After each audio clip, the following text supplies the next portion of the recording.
les TER, les RER, les Transiliens ne roulent plus ou pratiquement plus dans de nombreuses régions. En Île-de-France, mais pas qu'en Île-de-France, dans de nombreuses régions françaises. Colère des usagers. J'ai reçu un nombre incalculable de coups de téléphone ce matin d'usagers en colère sur l'antenne d'RMC. Jean-Baptiste Djebari, droit de retrait, dit le syndicat CGT. Droit de retrait.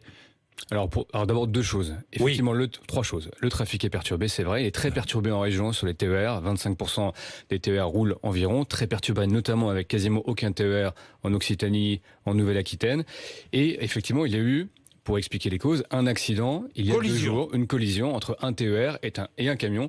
C'était mercredi dans les Ardennes. Absolument, qui est resté bloqué sur un passage à niveau. Le conducteur a très bien réagi, il a mis en œuvre les mesures de sécurité et il y a une enquête interne, en tout cas une procédure interne, ouverte à la SNCF pour en tirer les... Attendez, je finis sur les faits. L'accident a fait 11 blessés. Oui. Le conducteur a été blessé à la jambe lors de l'accident. Il n'avait pas été prévenu du camion présent sur les voies, car le signal radio n'a pas fonctionné, dit la CGT, et il a dû ensuite gérer seul la situation, parce qu'il était le seul agent de la SNCF à bord du train. Alors, plusieurs sujets. D'abord, effectivement, il a très bien réagi et il a permis de mettre en sécurité l'ensemble des passagers et de prévenir le suraccident parce qu'un train arrivait dans l'autre sens. Il y a un sujet, c'est que les équipements de sécurité ont été détruits dans l'accident et ne permettent pas de faire toute la lumière sur l'enquête. Mais l'enquête se poursuit, les syndicats y sont associés et il y aura notamment des demandes faites aux constructeurs de ce TER pour améliorer la procédure de sécurité. Ça, c'est l'événement de sécurité, pleine transparence. Après, il y a une grève surprise ce matin. Droit de retrait, dit le syndicat. Grève surprise hors du cadre légal, pas droit de retrait. Droit de retrait, c'est inopiné. Vous avez un événement de sécurité, une incivilité majeure, un accident majeur, vous pouvez opérer un droit de retrait.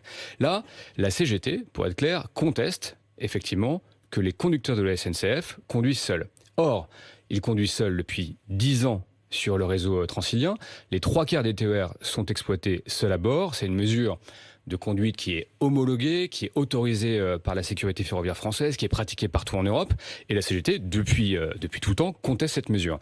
Mais moi, ce que je dis, c'est... Donc la CGT profite de cet accident, si je vous comprends bien, pour conduire un mouvement de contestation ce matin, qui pénalise qui ?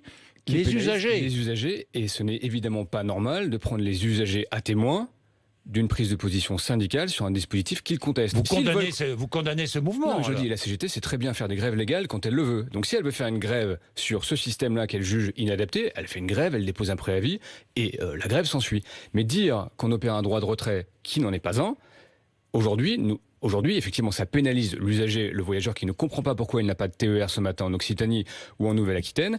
Et par ailleurs, je rappelle quand même que ce système de conduite, encore une fois, qui est très largement généralisé, a été validé à l'époque, après une grande concertation des agents, des cheminots eux-mêmes, des collectivités, des agents. Inadmissible, ce mouvement ? En tout cas, pas admissible dans la forme. Contester toute mesure, c'est la démocratie, c'est le droit français, vous pouvez faire une grève. Mais une grève, il y a un préavis, ça se prépare, et en tout cas, on n'instrumentalise pas un accident de sécurité pour lequel, par ailleurs, la lumière est faite par la SNCF, et encore ce matin, à 7h30, il y avait une réunion avec les différents syndicats, on n'instrumentalise pas un événement de sécurité pour faire valoir une position politique.